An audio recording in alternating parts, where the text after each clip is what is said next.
Salmo 91, eu vou fazer como eu fiz hoje pela manhã, porque os irmãos sabem, o nosso culto, do ponto de vista cronológico ou temporal, nós estamos reduzindo.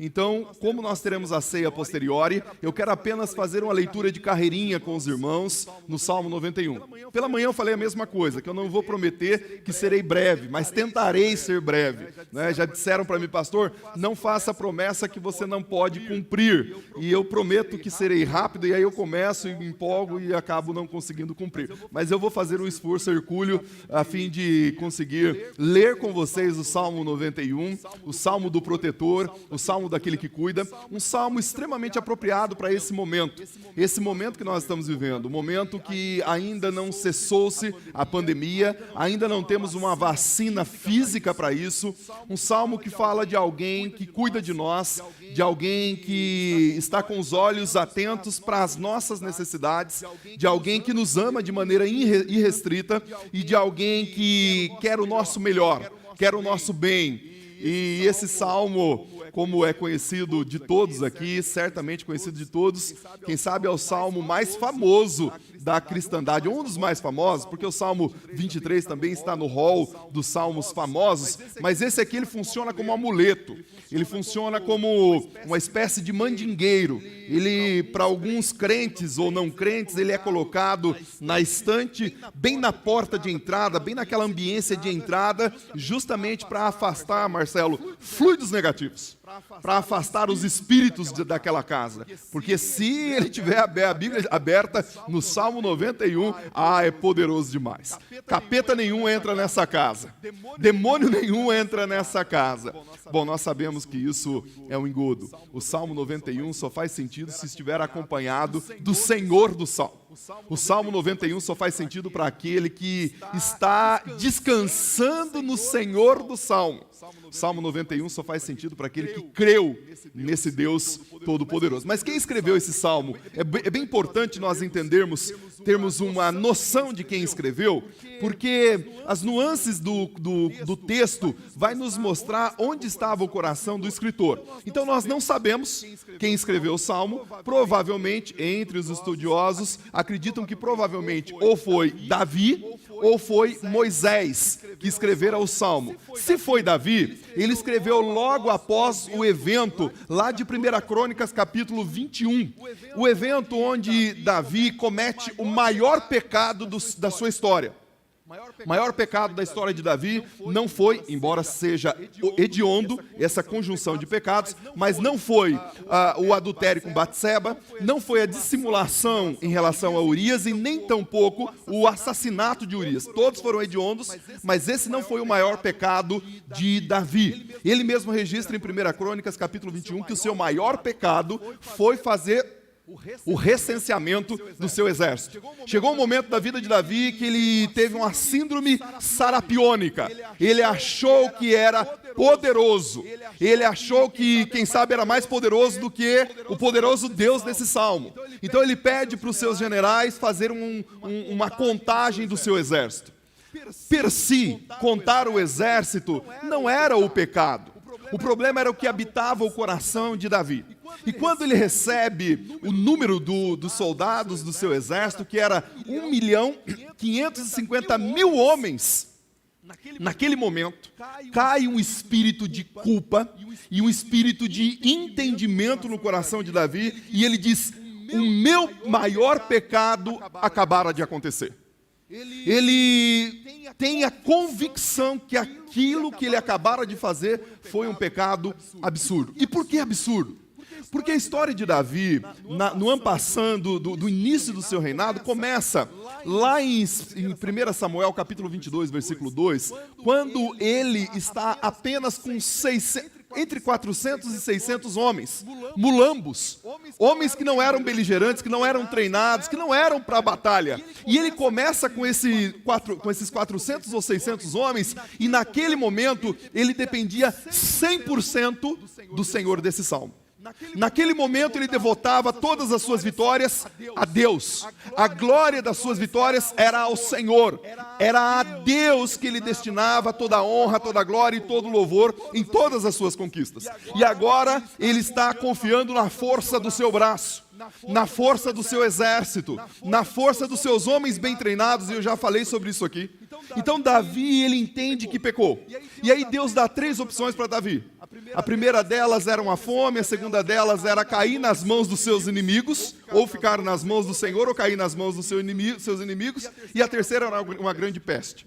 Bom, o fato é que muitas pessoas começaram a morrer, e lá pelas tantas Davi ora, e o Senhor interrompe aquela peste. Se fora Davi que escreveu esse salmo, ele tinha isso como background, ele tinha esse contexto histórico como pano de fundo. Se foi, então, Moisés, que é uma outra possibilidade, Moisés teria escrito, olha, os autores ou os comentaristas acham que foi Moisés porque ele escreveu o Salmo 90. E o Salmo 91 não tem autor.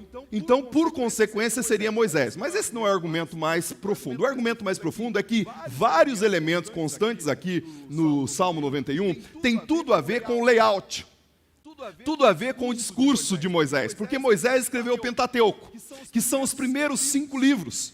E a forma com que Moisés tratou dos nomes de Deus, a forma com que Moisés se relacionou com Deus, tanto no Egito quanto no en passant entre o Egito e a Terra Prometida, tem muito a ver com o que está registrado aqui nesse texto. Por exemplo, Moisés é o primeiro a chamar, ou pelo menos registrar, Deus como Elohim, que é o que nós vamos ver aqui. Elohim é a coletividade de Deus, é o Deus triuno, é o Deus façamos, é o Deus desçamos, é o Deus da coletividade.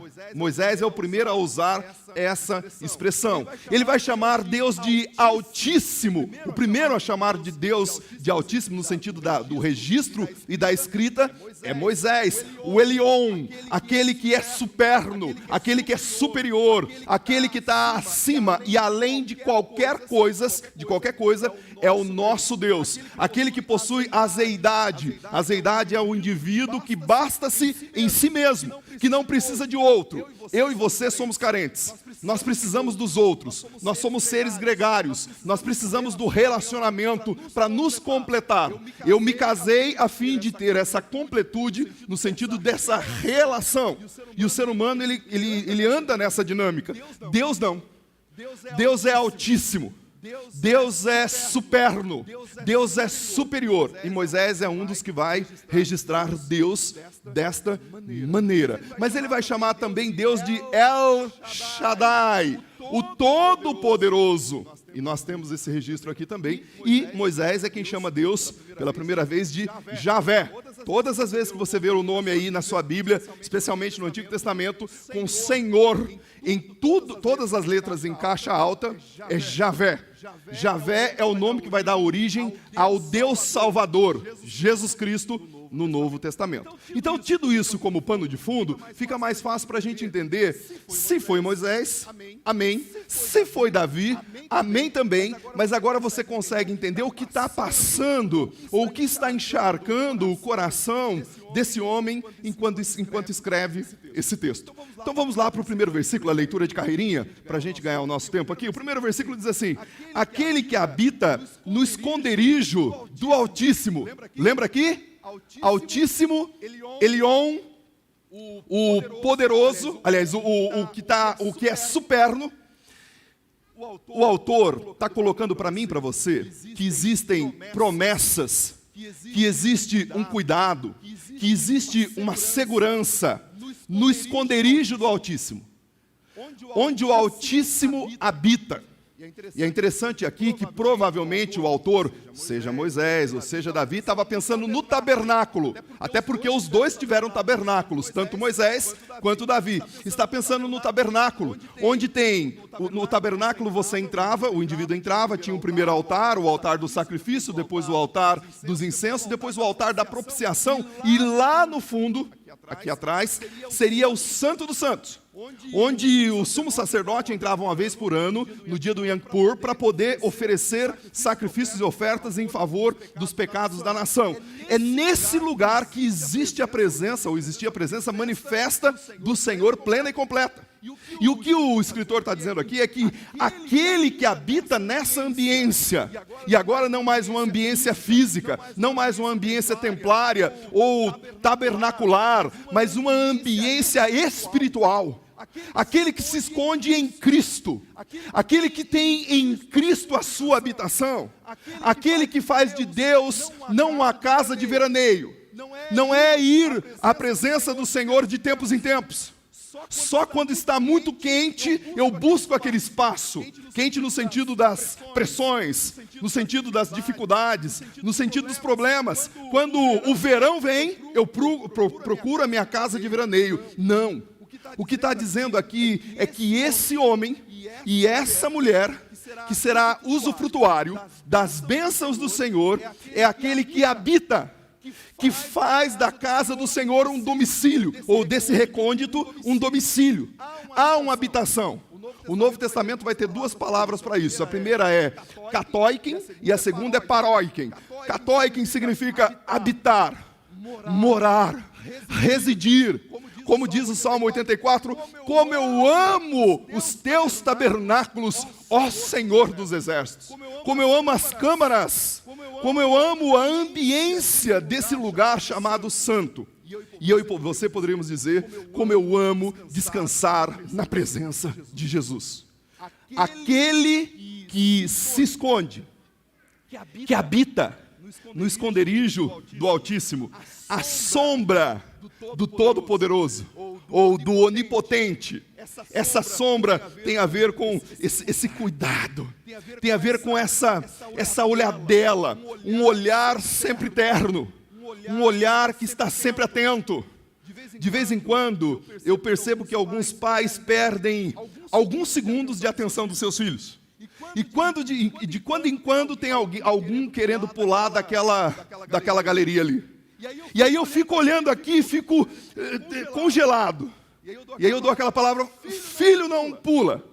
Não é? Não estava dizendo que ia pular, mas todos os indicativos eram esses. O pai pestanejou 3 segundos, você não precisa mais do que isso. 3 segundos. E aí a criança está lá em cima. O que o texto está dizendo aqui, juntamente com o Salmo 121, nós poderíamos colocar nessa mesma ambiência, é que esse pai, a sombra desse pai, o cuidado desse pai, o cuidado desse Deus todo-poderoso, ele é primeiro altíssimo, superno, e ele é todo-poderoso, El Shaddai, está sobre a sua vida, está sobre o seu coração. Só que tem um a priori. Nós só pensamos no a posteriori. Todas as bênçãos decorrentes aqui a partir do versículo 3 têm um a priori. Porque às vezes a gente quer ministrar, eu já falei isso aqui na igreja algumas vezes, a gente quer ministrar bênçãos específicas para aqueles que têm um relacionamento com Deus de maneira lato sensu. Existem algumas bênçãos na Bíblia que só faz sentido se elas forem stricto sensu. Ou seja, há um a priori. Eu preciso de um relacionamento, eu preciso de uma habitação. Não é um veraneio, como eu falei, não é uma passagem, não é uma férias. É habitar. É habitar. Você quer o cuidado do Senhor? Você quer a proteção do Senhor na sua vida? Na sua família? Habite no esconderijo, no recôndito, naquela ambiência mais íntima do nosso Deus. Faça isso e certamente você e a sua família serão ricamente abençoados. Mas ele continua aí no versículo 2. Diz ao Senhor, lembra aí? Senhor, toda a palavra em caixa alta, Senhor Javé. O Senhor que salva. Esse Senhor aqui é o Senhor que conduz a salvação. É o Senhor que salva não apenas do perigo momentoso daquele deserto, não apenas de uma praga fixa e física, mas é o Senhor que salva para a eternidade. É o Senhor que salva ad eternum. É uma salvação que começa no aqui e agora, expectando o ali e além. É esse Senhor que o salmista está fazendo referência. O Senhor, sim, o Senhor é o meu refúgio, a minha fortaleza, o meu Deus em quem eu confio. Salmo 46, o salmista vai ter o mesmo arrombo de confiança. Ele diz, o Senhor é a minha fortaleza, socorro bem presente. Bem presente significa estando aqui no presente, sendo um presente para a minha vida, quando eu estou passando pelas tribulações. Socorro bem presente quando eu estou angustiado. A palavra angústia significa um travar na garganta. Esse é o socorro. Esse é o socorro que você tem, que eu tenho. Ele é fortaleza. E aí, o restante do versículo diz, o Deus em quem eu confio. Nós estudamos hoje pela manhã Provérbios capítulo 3, do versículo 1 até o versículo 12, mas especialmente o versículo 5 diz, confia no Senhor e não te estribes no teu próprio entendimento. Ou seja, não use a muleta do seu entendimento, porque o seu entendimento é falível. Pequeno, diminuto, condensado, enquanto o entendimento e a proteção de Deus é irrestrita. Irmãos, nós vivemos num mundo onde as coisas precisam de seguro, não é verdade? Você deve ter um carro, provavelmente você tem o seguro do seu carro. Alguns aqui têm seguro em casa, outros têm seguro de vida, enfim, nós usamos os seguros, não é assim? A pólice de seguro que nós estamos vendo aqui, ela não precisa ser renovada anualmente. Certamente seu seguro tem que ser renovado anualmente, e às vezes é um valor quase que impagável, não é? Não é assim que funciona? O que Deus está nos prometendo aqui nesse salmo é uma pólice de seguro eterna. É uma pólice de seguro, de proteção, que não tem limitação de sinistro. Ele te segura e assegura em todas as vicissitudes da sua vida, em todos os percalços, mesmo em tempos de pandemia, mesmo em tempos de isolamento, mesmo em tempos de insegurança, quando nós temos um vírus que está por aí, a gente nem sabe onde está. Ele é quem te segura. Ele é a tua fortaleza. Quando eu habito no esconderijo do Altíssimo, eu posso dizer que Ele é a minha fortaleza. Ele é um socorro bem presente na hora da angústia, e eu confio nele. Pergunta para você, você confia de fato no Senhor? Você confia no Senhor no sentido de jogar a sua vida nas mãos dele e dizer, Senhor, o meu futuro pertence a Ti. Ainda que eu tenha ações, e devo ter ações, mas eu descansarei em Ti 100% dos meus dias, das minhas horas, dos meus minutos. Eu e a minha família estamos nas Tuas mãos. Nós somos Seu.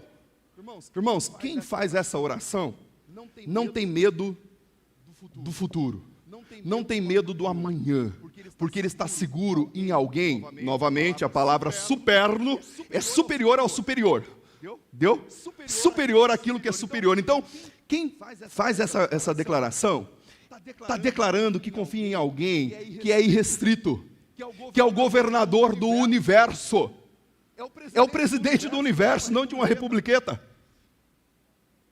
E aí, quando eu e você chegamos a esse conhecimento, ou essa dedicação, essa entrega, as nossas vidas mudam. Sim, as nossas vidas mudam. Porque aquilo que era angustiante para mim, passa a ser uma realidade. Sim, uma realidade factível. Existem os problemas, existem os medos, existem as angústias. Mas esse aqui cuida, sim, Ele cuida de mim. Olha o verso 3. Pois Ele te livrará do laço que prende o passarinho e da peste mortal. Os laços que prendem o passarinho aqui, preste atenção. Ele está falando de uma questão física, mas que tem algumas nuances espirituais. Aliás, a maioria delas são espirituais. Nós temos um inimigo. Nós temos alguém, espiritualmente falando, que a todo momento tenta lançar sobre nós, ou lançar em nós, ou lançar no nosso caminho armadilhas, arapucas, tentando nos destruir, tentando nos fazer pecar, tentando nos dissuadir do caminho certo, tentando nos direcionar para um outro lugar. E aí o texto vai dizer que Ele livrará você dessa armadilha. Lembra-se? Habitando no esconderijo do Altíssimo, essas armadilhas que dioturnamente são colocadas diante de nós, Ele vai livrar. Ele vai abrir os seus olhos. Ele vai te dar compreensão e discernimento. Porque algumas dessas armadilhas são tão ardilosas que eu e você nem percebemos. Elas passam que nós não percebemos. Se não for o Senhor cuidar de mim e de você, nos livrar desses laços, certamente nós cairíamos. Mas nós temos um Deus. Você pode contar com um Deus que está olhando para você nesse momento. Aí o versículo 4, ele diz: Ele te cobre com suas penas e tu encontrarás refúgio debaixo das suas asas. A sua verdade é escudo e proteção. Talvez na sua Bíblia escudo e pavês, ou pavês, que é um escudo maior. Veja só aqui que coisa interessante que está nessa parte aqui. Ele cuida de você como a mãe ave cuida dos seus pintainhos. É como se fosse um abraço divino. É como se Deus, a mãe, ela está chocando, ela está cuidando ali dos seus pintainhos. Aqui a expressão é mais ou menos assim: Deus deu um abraço em você, no sentido de te segurar tão forte, ou no sentido de te proteger tanto, que toda e qualquer intempérie, toda e qualquer cilada, toda e qualquer flecha, dardo maligno, inflamado que vier contra você, será aplacado por esse Deus. Está aqui a nossa confiança, meu irmão. Está aqui a sua confiança, minha irmã. Está aqui. Não cabe para nós, não orna para o crente de verdade dizer que está com medo de tudo. Sim, o medo é uma reação natural, psíquico-emocional e até orgânica do ser humano, que nos ajuda, inclusive, a repelir de algumas coisas. Amém. Existe um medo natural. O problema é quando nós vemos crentes com medos sobrenaturais, com medos que deveriam ser aplacados pelo Senhor. Porque se você habita o esconderijo do Altíssimo, essa aqui é a promessa para você, para a sua vida e para o seu coração. Não temerás os terrores noturnos, ou os terrores da noite, nem flecha lançada de dia. Verso 6, nem a peste que se alastra na escuridão, nem a mortandade que arrasa ao meio-dia. Percebam que ele fez um catado de todos os períodos do dia. Ele catou todos os períodos do dia, de manhã, tarde e noite. Não é? Nós temos aqui tudo. Todas as possibilidades. Você já percebeu que desde quando você levanta... Aliás, eu estava ouvindo um expositor desse salmo e ele fez uma citação que eu achei interessante. Ele citou um pesquisador da Universidade da Califórnia que disse o seguinte: sem sair de casa, tá? Só você existindo. Segundo a pesquisa, existem 100, guarda aí, os médicos aí poderão desconsiderar, mas pelo menos é uma pesquisa feita. 100 trilhões de bactérias no Thales. Escolheu o Thales como em cada um de nós, no nosso corpo, 100 trilhões de bactérias. Segundo eles, daria em torno de 4 a 5 quilos só de bactérias aqui no organismo do Rafael. Eu acho que é isso que está fazendo ficar aqui com esse tecido adiposo. Basta uma delas entrar no lugar errado no seu organismo, que você morreria dormindo. Imagina. E Deus não te cuida só daquilo que está dentro de você. Deus te cuida de quando você sai da sua casa e vai para o seu trabalho, quando você pega a sua moto, o seu carro ou a condução, qualquer que seja. Deus cuida da bala perdida. Deus cuida de tudo, meu irmão. É uma piscadela. Já era. Acabaria tudo. É 1 minuto ou 2 minutos, são 2 minutos de falta de ar que acabou. Talvez alguém aqui consiga um pouquinho mais, mas não passa de 5 minutos. Acabou. E Deus está dizendo aqui para nós que Ele cuida de você até enquanto você está dormindo. Aliás, Salmo 127 vai dizer exatamente isso. É Ele que cuida enquanto você dorme.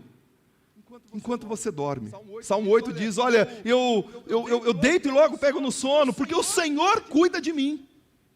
É o Senhor quem cuida de você. Então nós estamos falando de um Deus, uma categoria de Deus, que não se viu em toda a história. E o que está sendo registrado aqui é um Deus que cuida dos seus sem esperar o do 10, que é aquilo que eu falei hoje pela manhã, o dano para receber. Não, Deus aqui ele não está esperando nada de você. Você não precisa dar nada a Ele. A única coisa que é necessário aqui é você viver nele. Você quer proteção para você, para a sua família? Viva nele. Carregue um altar ambulante no seu coração. Mas vamos caminhando para termos tempo aqui.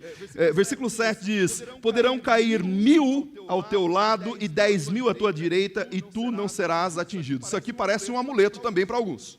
Alguns usam esse texto aqui de maneira inadvertida. Certamente seja Davi, ou seja, Davi que viu muitos inimigos caindo ao seu lado, ou seja, Moisés, que a partir do capítulo 7 do livro de Êxodo, começam as 10 pragas, lá no Egito ainda. Na última praga, algo especial aconteceu. As casas que tinham os seus umbrais lavado ou pintado com sangue, o anjo da morte passava e aquela casa não caía ninguém, não morria ninguém. Mas a casa vizinha, em não tendo a proteção divina, em não descansando no sangue do cordeiro, morria e caía. O que Deus está dizendo aqui nesse versículo é, você será mantido em pé. Em pé, eu cuidarei de você. Pastor, mas isso aqui é um dizer que eu não irei morrer ou não irei passar por dificuldades na minha vida? Jamais. Ele te mantém em pé mesmo diante das dificuldades. Ele te mantém em pé mesmo diante dos maiores problemas, como foi no caso de Jó. O caso de Jó é um caso emblemático. E Deus o manteve de pé. Porque o Senhor é o Senhor que cuida e cuida dos seus. Verso 8, somente contemplarás com os teus olhos e verás a recompensa dos ímpios. A recompensa dos ímpios, por dedução, é que se eu fico em pé, os ímpios caem. Os ímpios aqui, aqueles que não são pios, que não têm a piedade. A piedade não é no sentido de dó. Eu estou com piedade. Não, a piedade aqui no sentido de santificação, no sentido de intimidade, no sentido de busca com o Senhor. Então o ímpio não tem essa relação com Deus. Aliás, o ímpio é antitético a isso. O ímpio está diametralmente oposto à vontade do Senhor. Então esses terão uma paga no dia final, ou mesmo durante a vida. É isso que o texto bíblico está dizendo para mim e para você, para mostrar o quanto Deus te protege. Versículo 9, porque fizeste do Senhor o teu refúgio e do Altíssimo a tua habitação. Esse aqui, meu irmão, guarda isso. Esse aqui deve ser o seu endereço. O seu endereço não deve ser a Rua Antônio Raposo 766. Não. O seu endereço não deve ser esse. O seu endereço deve ser a habitação do Altíssimo. Se esconder no Senhor. Se esconder nesse Deus que cuida de você. Você quer proteção? Vá a Ele. É Ele, e somente Ele, que pode cuidar de você. Verso 10, nenhum mal te sucederá, nenhuma praga chegará à tua tenda. Lembra das pragas do Egito? Nenhuma. O povo de Israel passou incólume, mas não porque eram favorecidos, e sim porque habitavam o esconderijo do Altíssimo. Assim é na sua casa, assim é na sua família. Eu conversava com um irmão aqui, amado da nossa igreja durante essa semana, e ele dizia como Deus, mesmo nesse momento de pandemia, dificuldades, Deus estava prosperando o seu trabalho, as suas atividades empresariais, aquela coisa toda, e eu me lembrei da história de Jacó. Onde Jacó passava, Deus abençoava. O Labão teve o maior rebanho que ele podia ter, não é porque o Labão tinha coisa boa lá no meio do seu rebanho, é porque Jacó estava lá. Irmãos, assim é com a nossa vida. Quando um crente no Senhor, quando você é crente no Senhor, Deus abençoa inclusive o seu entorno por causa da sua vida. por causa do seu testemunho. E aqui não é uma bênção vazia, aqui não é confissão positiva, aqui não é um dizer desprovido de conteúdo, não. A palavra é quem está nos garantindo. Agora, não confunda essas bênçãos com bênçãos financeiras ou materiais. Podem ser, e muitas vezes são. Mas essas bênçãos aqui são bênçãos espirituais. Olha só, não sei se vocês se lembram, mas lá em Mateus capítulo 4, Satanás ele gosta demais desse salmo aqui. Olha o versículo 11. Porque ele dará ordem aos seus anjos a teu respeito, para que te protejam em todos os teus caminhos. Olha só. Lembra do Mateus capítulo 4? Quando Satanás coloca Jesus nos píncaros, ele coloca Jesus lá no alto e diz, olha, tudo isso aí, aliás, você pode pular daqui, pula porque os anjos vão te aplacar lá. É esse texto aqui. Mas veja só, o que Deus está dizendo aqui é que existem anjos que foram designados. Aliás, os anjos, Hebreus capítulo 1, versículo 14, Hebreus 1,14, depois leia em casa Hebreus do versículo 10 em diante, mas 1,14 vai dizer que os anjos são ministradores, ministros de Deus em favor daqueles que hão de herdar a salvação ou o céu. Então vejam só, Deus disponibiliza os anjos para o teu serviço, para o teu cuidado. Aliás, um anjo... Depois abra lá em casa, não temos mais tempo para isso, acabou meu tempo aqui. 34 de Isaías, também a partir do versículo 14. 34 de Isaías, quando um anjo, o rei Senaqueribe estava com medo dos assírios, estava com muito medo. Um anjo, numa noite só, matou 185 mil soldados em prol do povo escolhido, aquele povo que habita no esconderijo do Altíssimo. Um anjo. Imagine as miríades de anjos que existem por aí, cuidando e protegendo, não é? Não confunda esse anjo aqui com o anjo da guarda, tá? Não confunda, não tem nada a ver uma coisa com a outra. Só para os irmãos entenderem como Deus, inclusive, usa esses seres espirituais para nos proteger. Caminhando para o final, eles te sustentarão nas suas mãos para que não tropeces em nenhuma pedra. Pedra aqui é a ideia do pecado, a ideia de cair no engodo, cair naquilo que nós acabamos de ver aqui, na armadilha. Irmãos, se nós não estivermos atentos a isso aqui, nós podemos cair facilmente nas armadilhas de Satanás. Se nós não habitarmos esse santo recôndito, nós podemos cair nas armadilhas de Satanás. Caminho para o final, lendo o versículo 13, diz: pisarás o leão e a cobra, pisotearás o leão novo e a serpente. Aqui, naturalmente, ele está falando de uma esfera espiritual, dos demônios, dos cosmocrátores, daqueles que atuam nas regiões espirituais a fim de tentar nos dissuadir. Aliás, o próprio apóstolo Pedro vai dizer em 1 Pedro 5,8 que o leão está, que o diabo está bramando como um leão, buscando tragar, buscando devorar. Essa é a função do leão. Só que a função da serpente é inocular o veneno. A serpente inocula o veneno. E o leão, ele quer destruir. Mas maior é o que está em mim e você do que o que está no mundo. Então, você pode resistir a Satanás. Você pode resistir. E ele vai fugir de você. Agora, fuja das pedras, dos tropeços, do mal, do pecado. Se refugie no esconderijo do Altíssimo. E aí o versículo 14 até o 16 é uma declaração de amor desse Deus para mim e para você. Porque tanto me amou, eu o livrarei e eu o colocarei salvo, pois conhece o meu nome. Olha que coisa linda. Oséias capítulo 11 vai nos dizer no versículo 4 que com laços eternos e com cordas de amor nós fomos atraídos. Cordas humanas. É o Jesus, é o Cristo naquela cruz, te atraindo em amor. É esse o cuidado de Deus por mim e por você. Quando ele me invocar, eu responderei. Na sua angústia estarei com ele, eu o livrarei e o honrarei. É claro que aqui tem uma imagem da figura messiânica, está apontando também para a questão do Cristo crucificado, mas em especial aplicando para as nossas vidas, que é possível também. O que ele está dizendo aqui é que clama a mim. Naquele dia da angústia, naquele dia do sofrimento, naquele dia da dor. Lembra de Jeremias capítulo 29, versículo 11 até o versículo 13? Clamarão a mim e eu ouvirei, eu responderei. E o texto vai dizer, honrarei. Esse Deus tem prazer em te honrar e te abençoar. Naquele dia, no dia da maior angústia.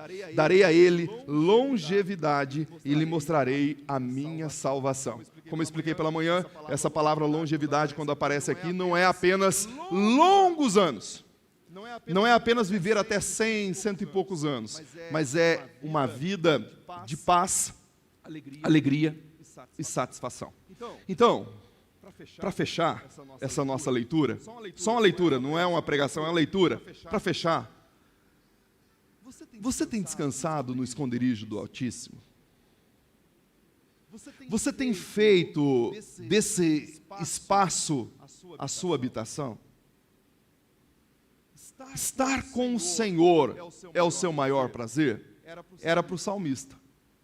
Aliás, o salmista diz, olha, quando me disseram vamos à casa do Senhor, o coração dele se encheu de alegria. E não era só a casa do Senhor para o culto, apenas. Mas é para a casa do Senhor no sentido de existir na casa de Deus. E no nosso caso, Deus existindo em nós, no nosso coração.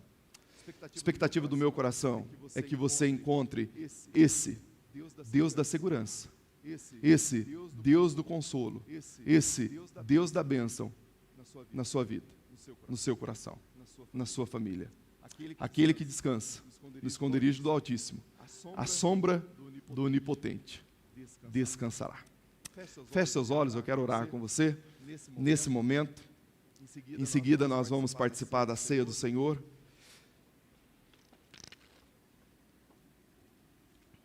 Mas nesse momento eu gostaria de, junto contigo, orar por esses aspectos da nossa vida, da nossa esperança, da esperança de um cuidado, da esperança de uma proteção, da esperança de um toque, da esperança do consolo, da esperança de um Deus que se importa comigo e com você. Pai, estamos vivendo momentos tão conturbados, momentos de insegurança, momentos onde a palavra de ordem é medo para alguns, bulício, ansiedade, banzo, depressão, síndrome do pânico, crises e mais crises de ansiedade. Mas aqui nesse Salmo 91, nós encontramos um Deus que é consolo, um Deus que ampara, um Deus que cuida. E, ó Pai, nós queremos nos apegar com amor nesse Deus, em Jesus Cristo, o nosso Senhor. Nos esconde nos recônditos do Senhor. Nos esconde, nos segura, nos ampara, nos abençoe. Cuida de nós. Essa é a Tua promessa.